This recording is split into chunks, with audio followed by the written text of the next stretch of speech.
We are going to get started. So officially, hello and welcome everyone. Thanks so much for joining us today. This is Penn Engineering Online's admissions webinar, and my name is Jacquie Panto. I am the Associate Director of Admissions for Penn Engineering. I am so excited today. We have such an awesome webinar planned for you. We have a wonderful guest that's here with us today, and we have Associate Dean Boon Thau Loo. And Associate Dean Loo is going to be talking about our MCIT Online program. So we are so thankful that he's able to join us today. Associate Dean Loo is going to talk about the program curriculum, go over all the details of the program. He'll talk about the outcomes. He'll talk about how the course is structured. And I'll also spend some time talking about the community and how you can get involved with the community and some of the things that we do to bring our students together as well. After that, I'm going to go through the application details. I'll provide some tips on the application elements, and hopefully then at the end, we'll be able to answer some of the questions that come in. And we want to get you prepared to get all of your final applications submitted because our deadline is coming up. Our deadline is just a few weeks away on May 15th. So we're very hopeful that the webinar today will be able to answer some of your final questions so that you can all finish up your applications and get them submitted. So before I turn the presentation over to Associate Dean Loo, I just wanted to go over a couple of webinar housekeeping tips with you. First, I wanted to let you know that we are being recorded, so there's no need to take notes. You can go back after this webinar and you can watch the webinar again. And I did want to mention that all of our past webinars are all located on our YouTube channel. It's a wonderful resource if you have questions about the program, if you want to hear from current students. We have current student webinars. We have alumni webinars. We just had a webinar 2 weeks ago with 2 faculty members. We had Dr. Tom Farmer, who's the program director for MCIT, and we had Dr. Susan Davidson, who also teaches in the MCIT program. So that would be another great webinar to watch as well. So that's a great resource for you. So bottom line, we're being recorded today. In addition, if you have questions, we want you to ask questions. That's the purpose today. So use the Q&A function on your Zoom toolbar. Type your questions out. We have 3 or 4 people from the admissions team that's behind the scenes. They're going to type out answers to those questions, but we're also going to save questions for the end of the session for our Q&A session towards the end of the webinar today. But bottom line is you want to type those questions in the Q&A and we will get those answered for you. In addition, I want to point out in that Q&A function, you can go in and click on answered questions and you can see the answers to other folks' questions as well. So that's another way to kind of view other folks' questions and the answers to those questions. So just some things I wanted to point out before we get started. So I think we are ready to go. So Associate Dean Loo, the floor is all yours. Thanks so much for being with us today. Sure, thank you, Jacquie. It's such a pleasure to see everyone today. My name is Boon Thau Loo. I'm the Associate Dean for our graduate programs. I oversee all our PhD and master's programs. I'm also a faculty in computer and information science. And best of all, I'm an instructor in these online master's programs. I've had a lot of wonderful interactions with our online students. So I'm super excited to be here today to tell you more about MCIT Online. So the first thing you may be wondering is why an online degree and why Penn? The first thing to note is that you will be studying from world-renowned faculty. Our program utilizes the same faculty who are teaching the on-campus degree program.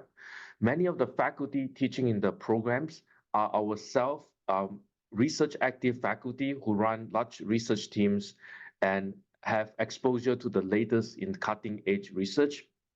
This is not a program where we would hire a few part-time adjuncts to teach, right? And so you're going to get the highest quality education in a field that's rapidly changing. The second is that the courses are fully online and there's no required lectures. So it's very flexible. If you have family and work commitments, you can watch our recordings anytime, anywhere at your convenience. But this is actually combined with synchronous office hours that me and our instructors will hold.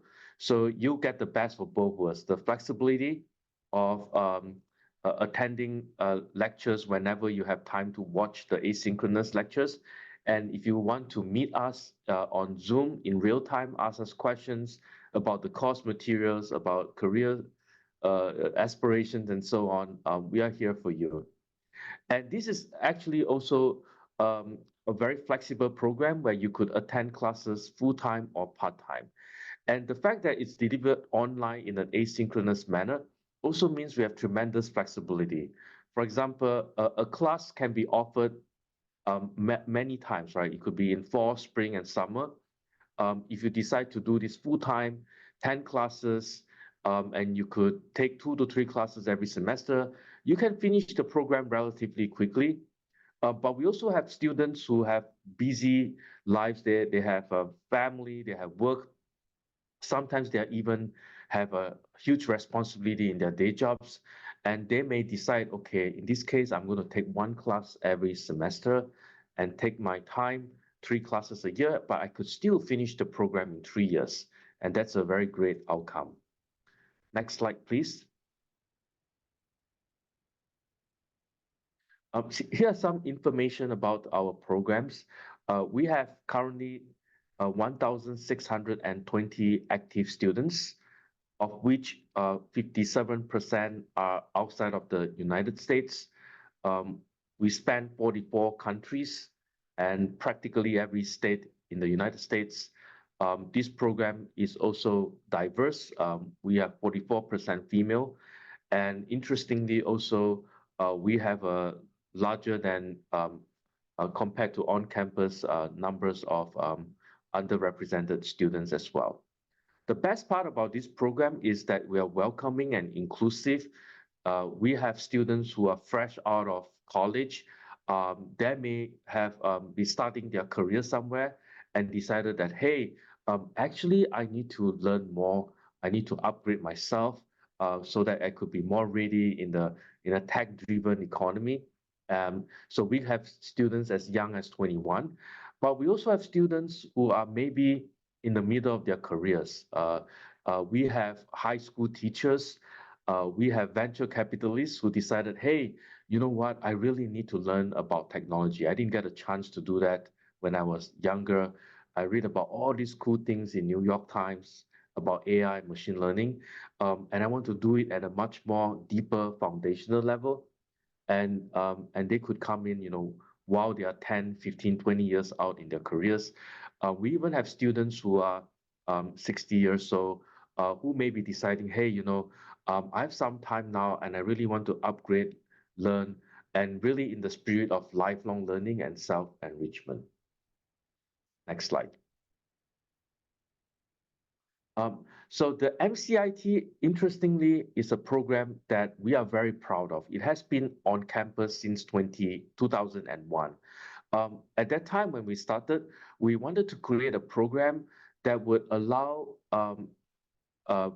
people who may not have had the opportunity to had a computer science education or training when they were younger, provide this in many ways. It's almost like a second opportunity in life for them to now be equipped with a computer science training. Now, when you go through an undergraduate curriculum, there's a lot of breadth requirements and so on you have to take. But once you are in MCIT, then the focus is on computer science. So what we have done is to carefully design a program whereby you could very quickly get up to speed on all the foundational topics in computer science, be it algorithms, data structures, and so on. But at the same time, allows you to go in depth in a number of electives of your choices, whether you decide to do it more in distributed systems, AI, machine learning. It's your choice to custom the program in the way you like.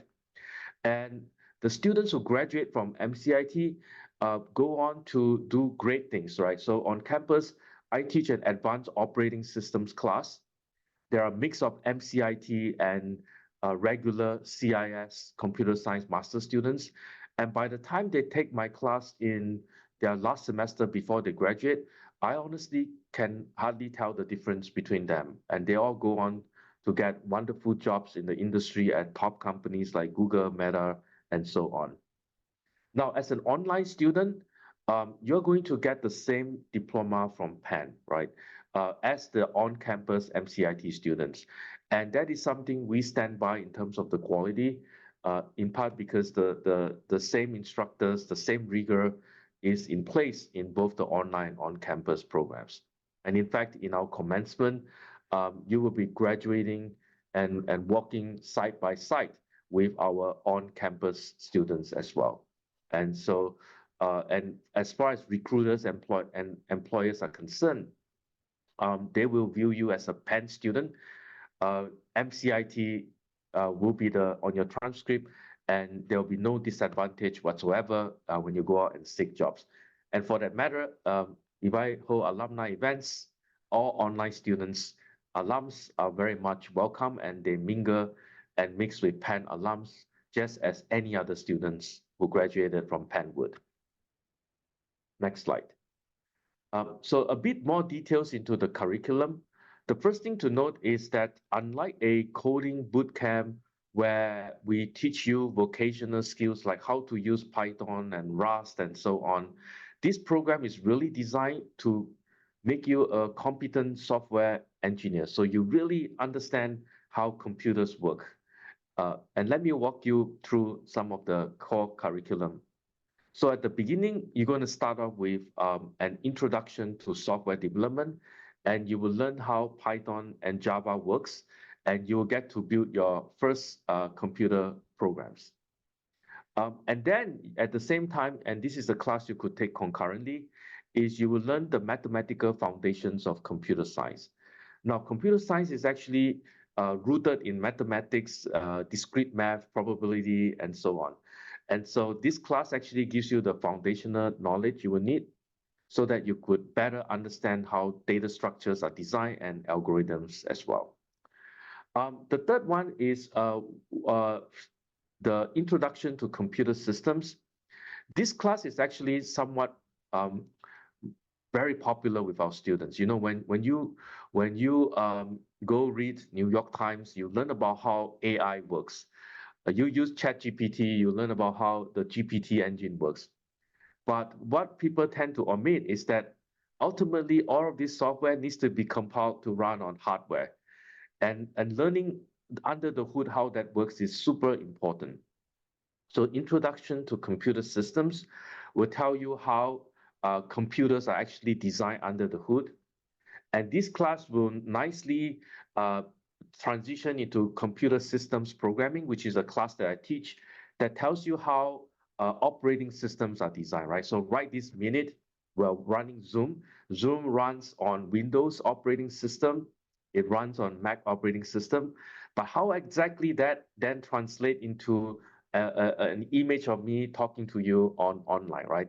Now, all of that really like down to the hardware would be covered in both the introduction to computer systems and computer systems programming.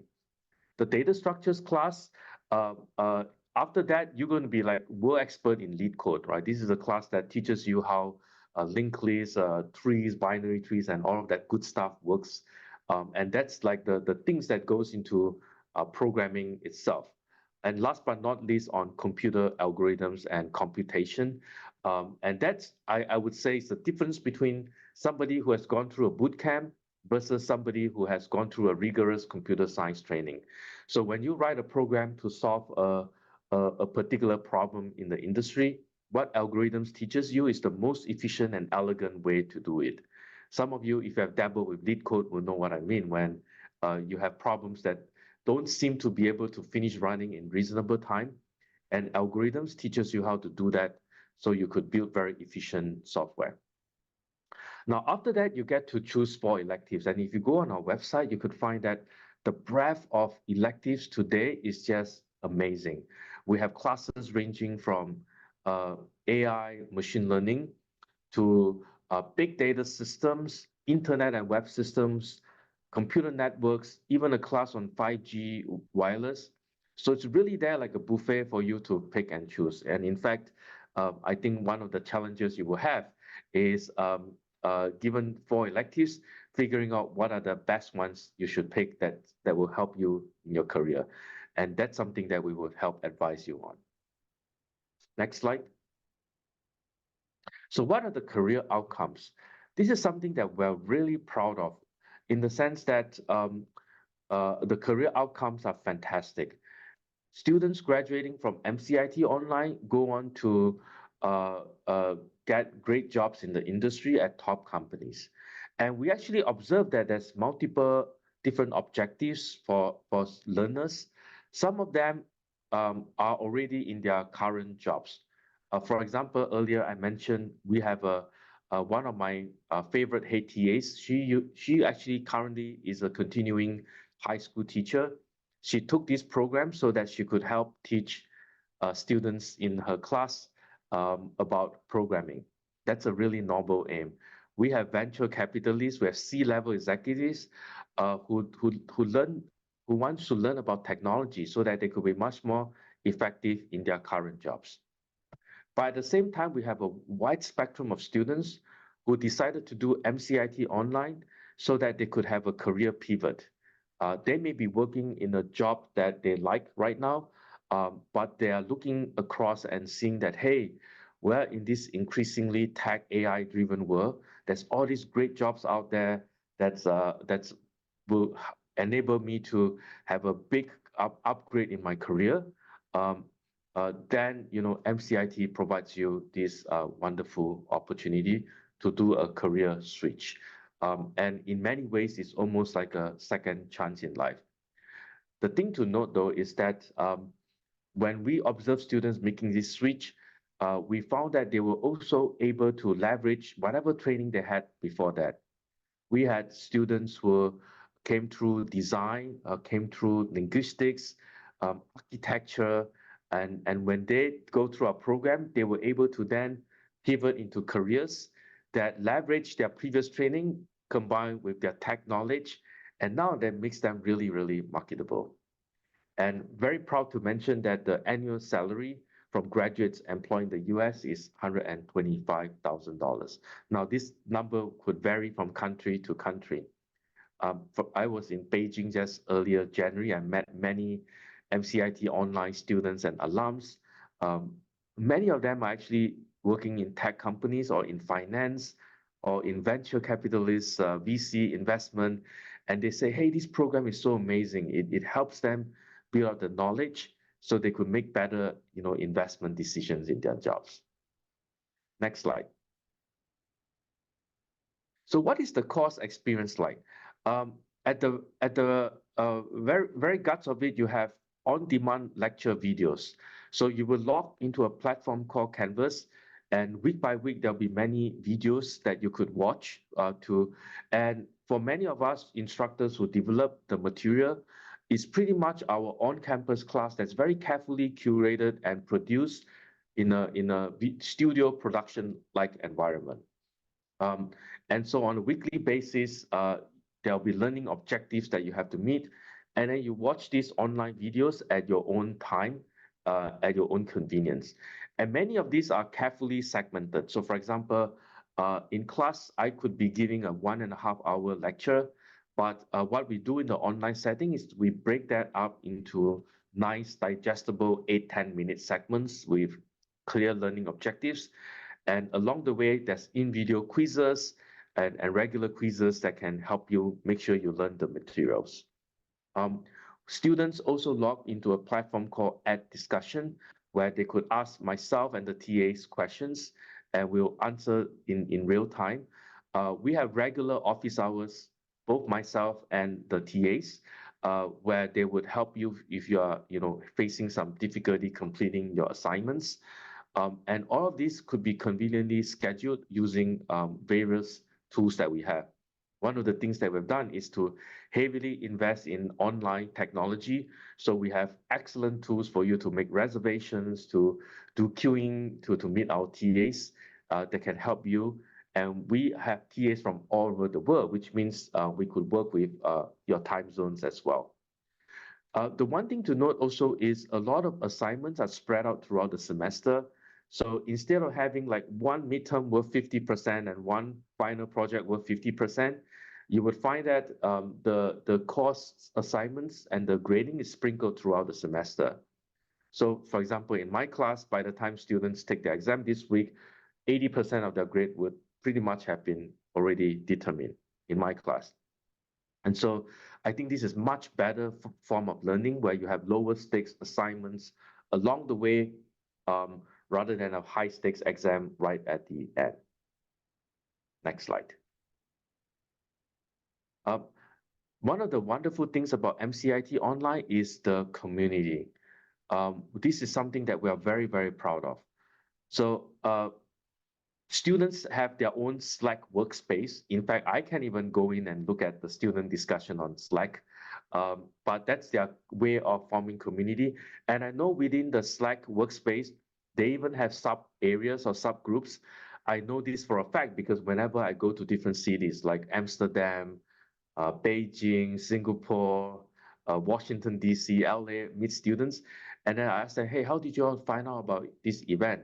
And they say like all these like geographically kind of clustered workspaces are one avenue. There's also LinkedIn.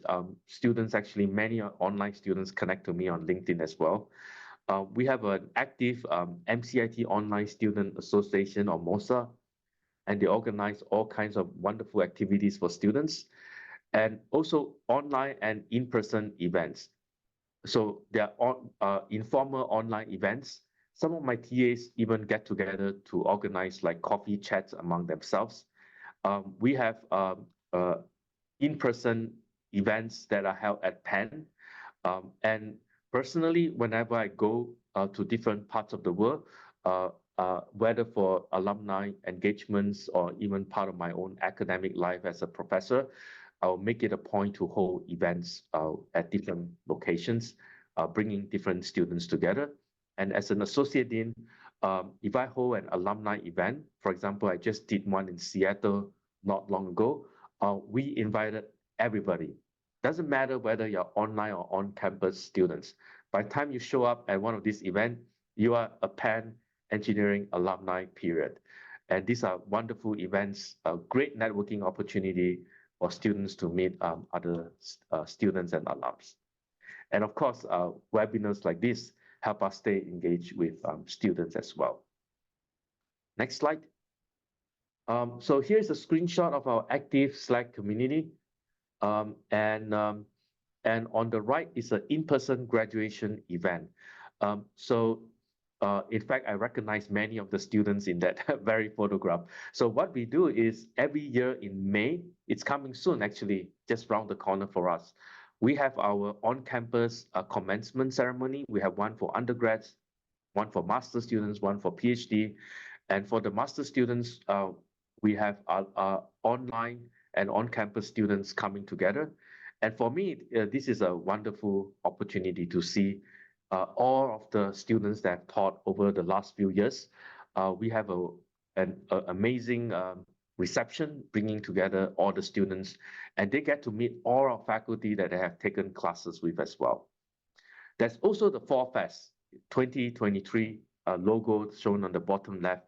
That is optional event, but wonderful event. We bring together online students from all over the world, and they get at Penn.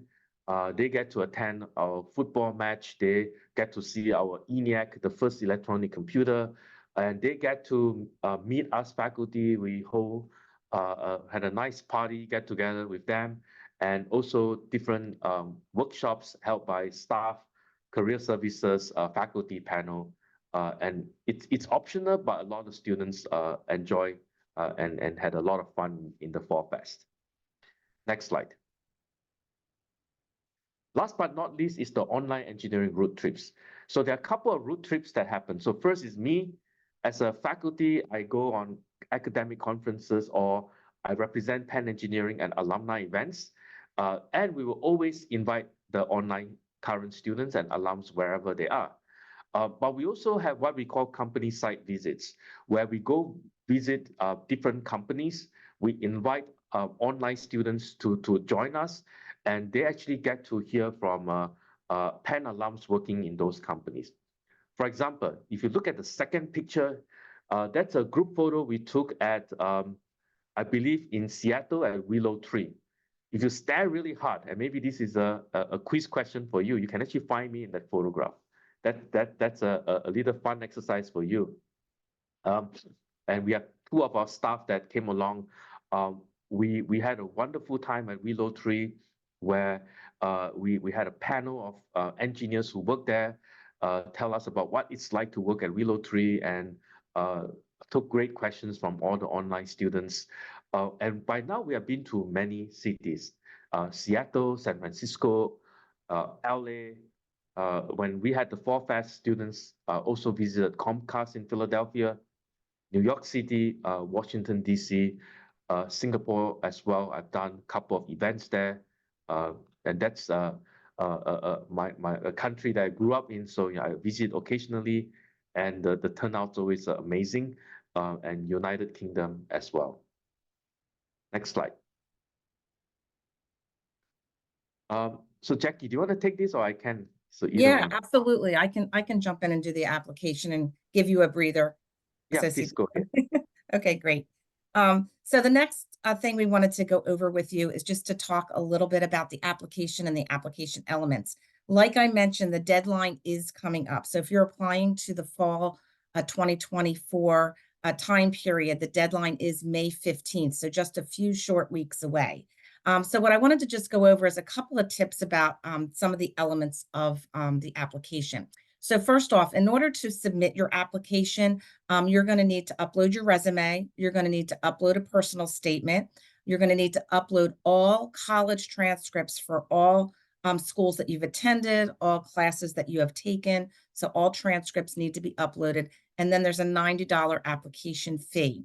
Letters of recommendation, you're going to input your recommenders, their names, their email addresses. Then we kind of take over from there. We send out an automatic email to your recommenders requesting that you have requested them to write a letter of recommendation, and they upload that letter automatically. There's a link for them. It gets attached to your application. So you can submit your application without actually having the letters attached to the application. So you can submit your application and those letters can follow, but the letters of recommendation need to be in by deadline.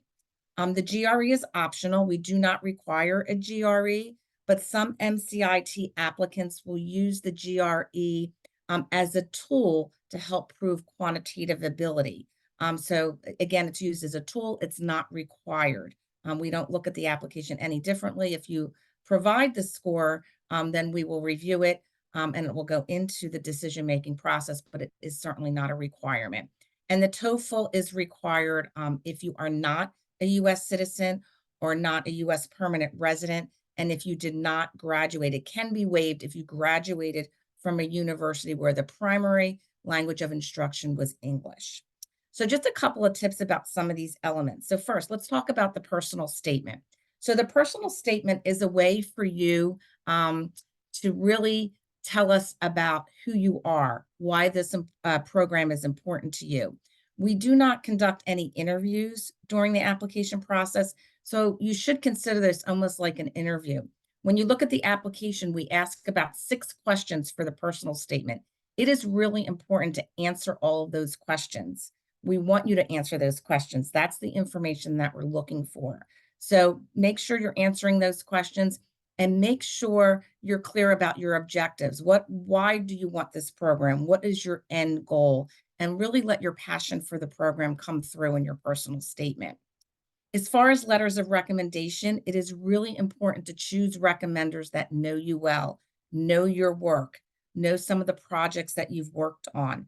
You want to select, if you're looking for your academic recommendations, if you recently graduated from an undergraduate program or another master's program, you're welcome to submit academic recommendation contacts, but you don't need academic recommendations. You certainly can seek professional recommendations, and those should be from managers, supervisors, people that are above you on the workflow, people that are above you in the chain, so to speak. So you don't want to have somebody that's at the same level as you recommend you, like a coworker that's kind of like your partner. You definitely want to put people that are somewhat above you, supervisors, managers, people that oversee your work, know your projects, know your work style, etc. And you also want to choose people that are going to tell the whys. Why are you going to be a great candidate for this program, a great student for this program? So you want to think about that. It's important to think about that when you choose your recommenders. Again, for your college transcripts, it really is very, very important that you include all transcripts. So if you started out, say, in your undergrad at a community college, and then you transfer to another college, you want to make sure that both college transcripts are included, both universities are included on the application, so that we get a full picture of all your grades and all the schools that you've attended. So it's really important. Those are some good tips for the application elements. In addition to that, once you submit your application, we have a wonderful status page. So the next time you log into your application, you'll go right to your status page. And right there, you'll be able to see if there's any outstanding elements, such as letters of recommendation. So when you go on that status page, it'll show if a recommendation letter has been received or not received. If you're intending to submit your GRE score, you can log in and see if that GRE score has been received by us yet. So the status page is a great tool for you to use. Once you've submitted your application, you can see exactly where you stand in terms of those elements being submitted. And then on the right-hand side of the screen, you can see all of our deadlines. Like I mentioned, the deadline for fall 24 is coming up. It's May 15th. And I know I mentioned an application fee of $90, but I have some great news for all of you taking the time today to attend this webinar. We are going to waive that application fee for you, and that's automatically going to happen. So there's no need. You don't need a code. You don't need to email us. After the webinar today, we will go in and we will waive all application fees for everybody that attended today as a thank you for taking the time out on this Friday to visit with us and to hear all about this program. Once you submit your applications, decisions will be returned in June, on June 14th. I actually think that may be an incorrect date. It might be June 19th. So we will, if somebody in the background can just check that for me and throw it in the Slack, that would be great. For some reason, I think that's a wrong date, but I could be wrong. So we'll check that, and I will clear that up in a minute. And then deposits are due July 12th. And our onboarding course starts in July, and then classes will start in August, towards the end of August. So that's kind of like the time frame and what you need to know for the next few weeks. What we're going to do now is we are going to open up the floor for Q&A. We've had quite a few questions come in the chat, so we've been keeping track of them. And let's see what we have here that we can answer. So one of the first questions says, what kind of project portfolio will students have at the end of the program, if any? So in terms of the types of projects that they could put on their resumes? Yes. Cool. All right. So let me try to answer that. So I think there are two. This is in some parts dependent on the classes that you take. So let me try to give you some examples based on the classes I'm familiar with. So I myself work in distributed systems, computer networks, and so on. So I'll try to answer that from that point of view. But I'm sure there are other examples. So once you start taking the electives, we will tend to give you substantial programming projects. Sometimes you work as a group. So for example, I'm teaching CIS 5530 right now. Students will build a fairly complex distributed system. It's actually like a Google style search engine that can scale up, easily in a data center. And such classes, I think, give you a lot of talking points when you talk to potential recruiters. Even for the core class that I teach, students will build like a multi-threaded client server program, and you would even get to program a shell terminal, which is sometimes you log into you watch some TV shows, you see this hacker that seems to be typing furiously into his computer. That's a shell terminal, right? And actually, being able to use that well and even program one of those, that gives you like amazing talking points when you talk to recruiters. In some of our classes that covers like databases, you would learn to build complex databases and build a nice front end using JavaScript that will, basically like an e-commerce web application that you would build. We also have big data systems classes where you will learn to use different data science tools, AI tools, and then you can build like really nice data science projects out of them. So if you go look at some of the students that we graduate, maybe even checked out some of their LinkedIn profiles, you can see that sometimes they mention all these really cool projects that they have done.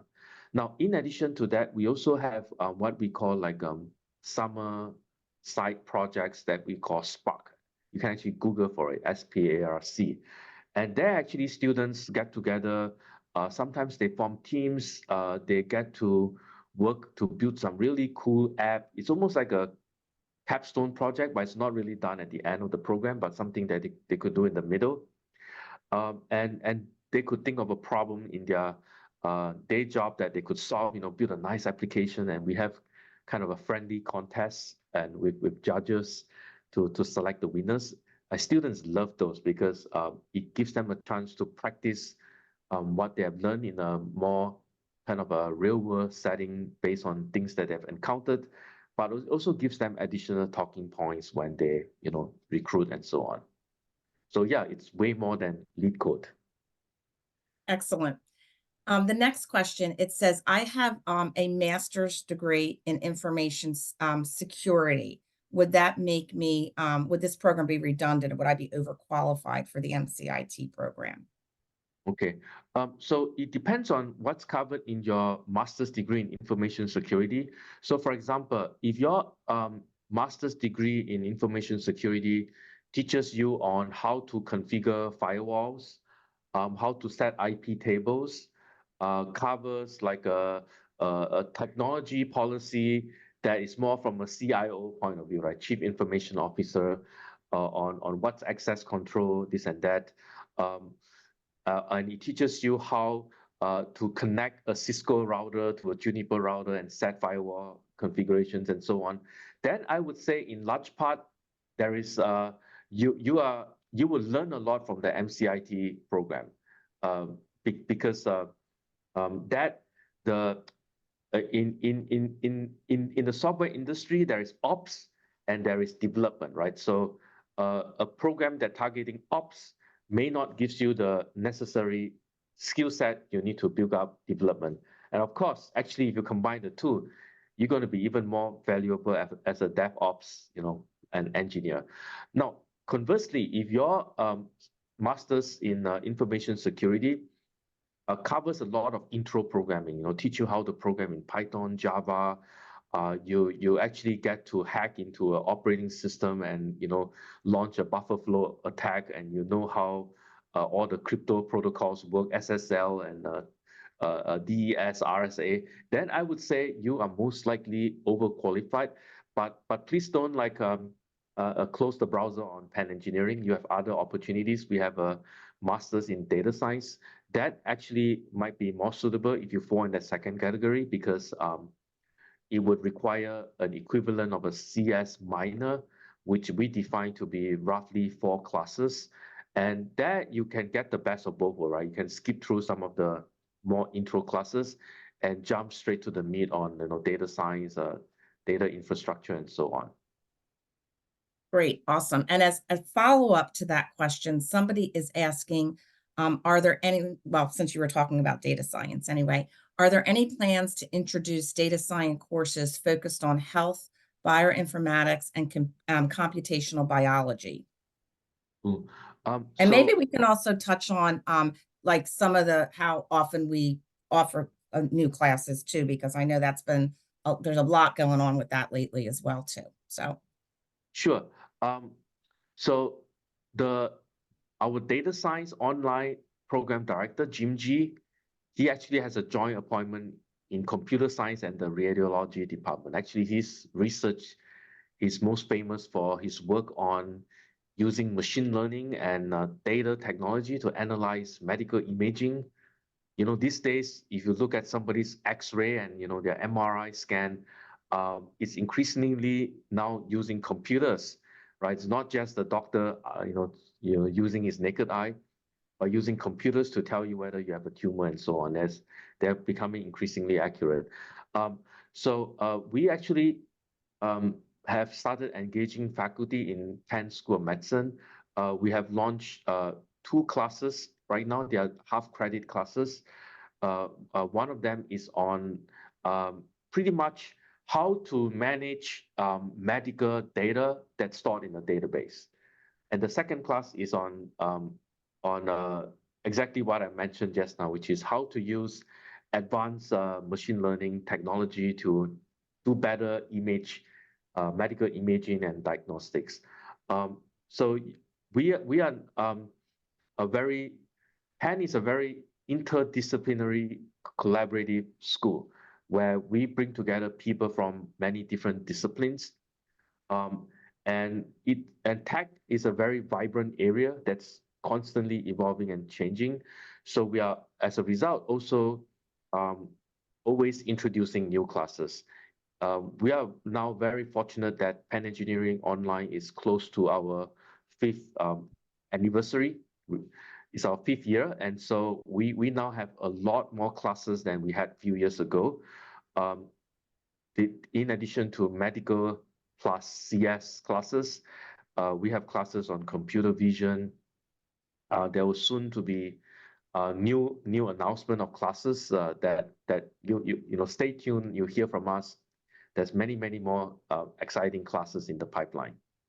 Yeah, absolutely. There's lots going on. We're very busy at the studio at Penn Engineering Online, that's for sure, or Penn Engineering, that's for sure.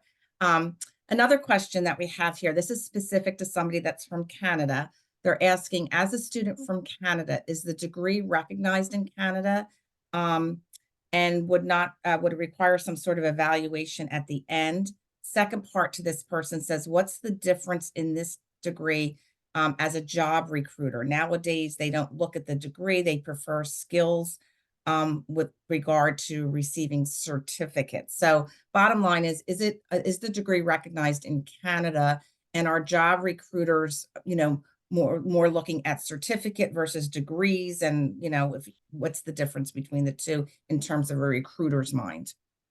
Sure. So first of all, Penn is a global brand. You can go to any part of the world and people will know University of Pennsylvania.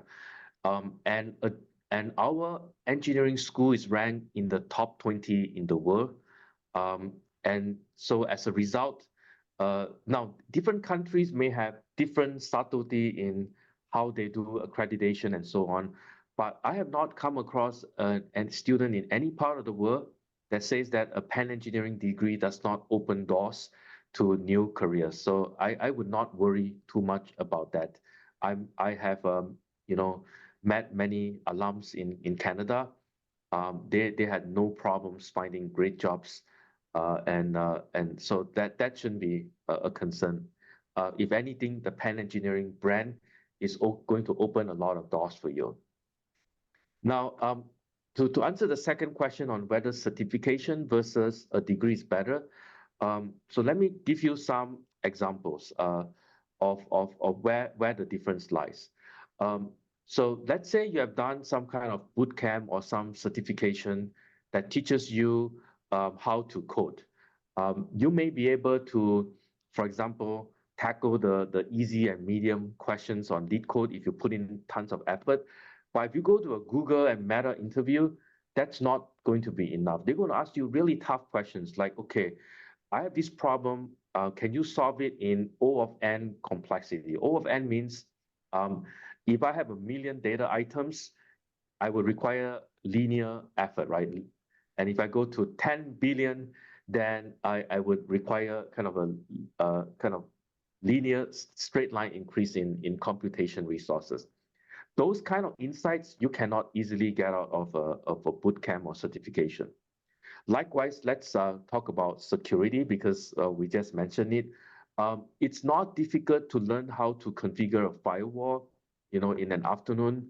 I could bring together a group of high school kids and teach them how to do it. But if somebody wants to, for example, really understand how a malicious virus can compromise your operating system to launch an attack that you don't even know about, that requires really deep knowledge of hardware and operating systems. And to learn that requires you to learn data structures, requires you to learn how programs are built and how that interface with hardware. And I'll be hard pressed to find any certification program that would cover that. And last but not least, I like to end with one example. So I met this C-level executive from JP Morgan Chase recently. He said his favorite interview question is to ask the following. If I go to a browser and I put in the JP Morgan website, tell me exactly how data flows from your computer to JP Morgan and back, and tells me how the browser results can show up. Now, to answer that question, right, you have to know how TCP, which is a well-known internet protocol, works. You have to know how the internet is laid out. You got to understand how the browser loads data from the end host and so on. And he told me that a lot of students, surprisingly, if they have never gone through a rigorous computer science training, they're not going to answer that question at all, or even like give a very superficial understanding. And to him, that's disqualifying. The great news is at the end of MCIT, you're going to be able to answer this question and the previous ones I talked about in your sleep. So bottom line, I think it's much better. And also the field is rapidly changing, right? So we don't teach you necessarily just how to code in Python or Rust, but teach you how to learn new languages as you go. When I was growing up, languages were basic Pascal, COBOL, assembly, right? You don't even learn about that today. But today, it's not hard for me to pick up a new language just like that, right? And that has to do with the foundational training that we have learned. And really, a degree of MCIT will give you the test of time and longevity in your training. Excellent. Excellent. Another question, and actually we're getting, Associate Dean Loo, we're getting quite a few questions on this subject. Folks are saying that they're currently working as software engineers, but they have no formal degree. They're somewhat self-taught. Are they still a good fit for this program? So they're self-taught. They've maybe done boot camps like we were just talking about, but they are software engineers. Sure. So first of all, I have certainly had a lot of interactions with many outstanding software engineers in the industry who do not come through kind of a more traditional programming, in high school, university, computer science degree, and so on. So I want to be very respectful of folks who have been through that route by saying, hey, I salute you for where you are in your career. And whatever I'm going to say is not in any way kind of minimizing your career in any ways. But I would say that the main difference I have seen with folks with and without the training is the rigor and the mindset. So for example, if I give you 100,000 line code base, how do you structure that in a more elegant way? How do you architect a software, right? It's one thing to write a small component. It's the other thing to learn how to be like a software architect that you could bring in different components and really connect the business problem you're trying to solve down to the specific engineering problem. And if you look at modern AI algorithms, for example, it's not just a matter of prompt engineering and calling the OpenAI interface, right? If you really want to be at the high end of the pyramid, then you got to really understand like how NVIDIA GPU works. You got to understand how data center parallelize your calculation. And if you look at the skill set pyramid, right, at the bottommost would be web developers, maybe folks who do SQL, Excel, some Python.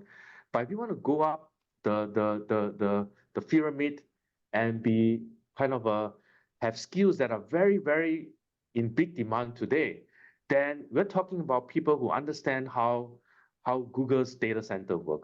We're talking about folks who have a really strong fundamental understanding of AI algorithms, not just as a user, right? But for example, do you really understand how support vector machines work? What's the difference between supervised and unsupervised learning, and how those could be realized on a cluster of computers?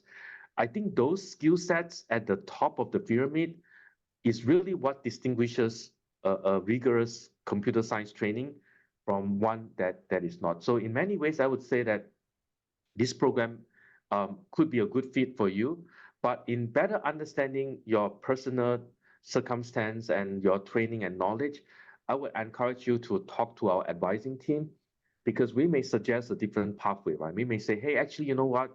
Data science online masters may be more suitable, given that you already know XYZ.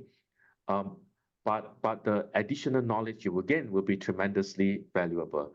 And keep in mind, learning is lifelong, right? I even met Penn alums who are currently working at Google, and they tell me, hey, Boon, 15 years ago, I didn't learn machine learning. Now, company tells us everybody has to know it. And how do I pick up that skill, right? So, like this is really a lifelong process of upgrading and learning.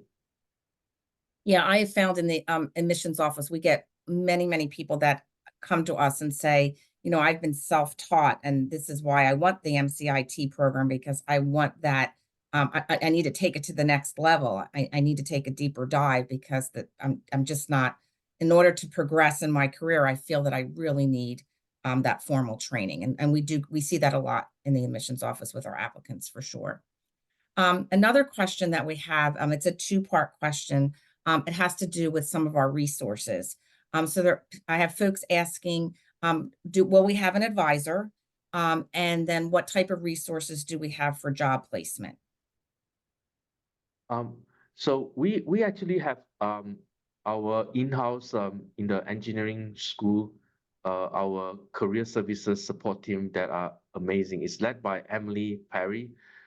She's an amazing career services person. Actually, when we first launched MCIT Online few years ago, we had one person doing career services, but today we actually have a whole team in place, and they do a range of things, right? They would organize,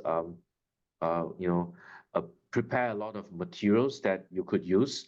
There are drop-in, hours that you could interact with them to do more like one-on-one counseling on career advising. And also they organize all the company site visits that I mentioned earlier that will, expose you to how companies work and so on. And keep in mind, as a Penn student, you have access to Penn Key just like any other online on-campus student, which means you have access to Handshake, all the job portals. Many companies love to hire our students, so they would post openings in our portals, and you have the same access to that as other students. I often hear Emily say, when you, on your resume, when you have University of Pennsylvania and MCIT, that's half the battle. It's getting you through the door, that it's a great combination. So she says that all the time, and they do a fabulous job preparing our students, even with preparing you for the interview, for the technical interview. They do a great job with that as well. So it's a great resource for sure. Well, we are slowly running out of time, so I think what we'll do now is talk about next steps in terms of, if you still do have questions, what you should do. So we'll bring up a last slide that'll just give you some information about your next steps. But those were great questions. I want a couple things I just want to clear up. Number one, I should have trusted our slide. So the date is correct. Our application deadline is May 15th. And then our decisions will be returned on June 14th. So you will hear your decision on June 14th, obviously via email and logging into your account. So I should have trusted the slide. I guess it's Friday and it's been a long week. The other thing is, I want to give a huge shout out. We have answered behind the scenes, I think close to or over 100 questions during this webinar. So thank you. I hope I remember everybody that's back there. Thank you, Chelsea. Thank you, Abby. Thank you, Bushra. And thank you, Claire. You guys did a great job. I can't believe how many questions have been answered behind the scenes. So hats off to all of you. You're all going to need to take a break after this, that's for sure. But for you guys out there, hopefully we have answered your questions. If we have not, there's a few places that you can go after this webinar to get your questions answered. So first of all, we have a great website. Go to our FAQ database. There's tons of questions and answers in there. I mentioned past webinars. Go to our YouTube channel. If you have questions about our career services and our alumni, there's many webinar videos on there where you can hear Emily. She talks about our career services department. You can hear alumni talk about it. So that's also a great resource. We love to meet with our applicants, and we have private office hours. We have office hours almost every day of the week. We have office hours on weekends. We have office hours in the evening. So if you still have questions, sign up for office hours. We really do love to meet with our applicants. So that's another great resource. Email us. The email address is on there. We do our best to get back to all emails within 24 hours. We have a team of admissions that's on that email, in that inbox, answering questions. I did want to point out, we do have two on-demand courses that you can take, computational thinking for problem solving and intro to programming with Python and Java. They're great. They're not for credit courses. They help you to get a good feel. And that didn't come up today in the webinar. It usually does, but they're great courses to help you to get a feel for our programs. They're taught by the same professors that teach in our program. So they're good to get a good feel of the program and to give you a taste of what the program is like. So we wanted to put those on there as well. So lots of things that you can do if you have more questions, but please reach out. Thank you so much for being here. You asked great questions. Associate Dean Loo, as always, thank you so much for all of your input and answering all your our questions. We appreciate you being there. So everybody have a great rest of your day, your evening, have a wonderful weekend, and we hope to see you again soon. Thanks so much. Bye-bye all. Take care.